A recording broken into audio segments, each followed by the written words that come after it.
রবিবার 19শে বৈশাখ 1433, ইংরাজি 3rd মে 2026 শুভ সময়গুলো জেনে নেওয়া যাক।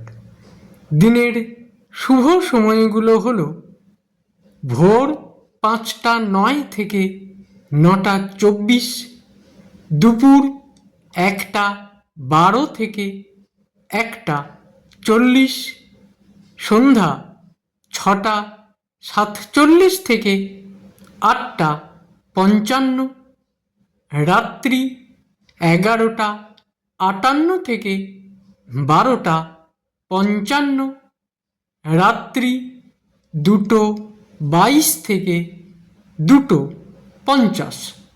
প্রত্যেক দিনের শুভ সময়গুলো আমি দুদিন আগেই আপলোড করে দিই YouTube channel astro guide, Facebook page কিছু কথা এবং ফেসবুক আইডি শ্রী দিবাকরে। দিনের ইম্পর্ট্যান্ট কাজগুলো এই সময়ের মধ্যে করতে পারলে অনেক বেশি ভালো ফল পাওয়া যায়। প্রত্যেক দিন ভালো ভালো অনুষ্ঠান দেখতে চ্যানেলটিকে সাবস্ক্রাইব করে রাখুন, লাইক করে শেয়ার করে আমার পাশে থাকুন। সবাই ভালো থাকবেন, সুখে থাকবেন, আনন্দে থাকবেন।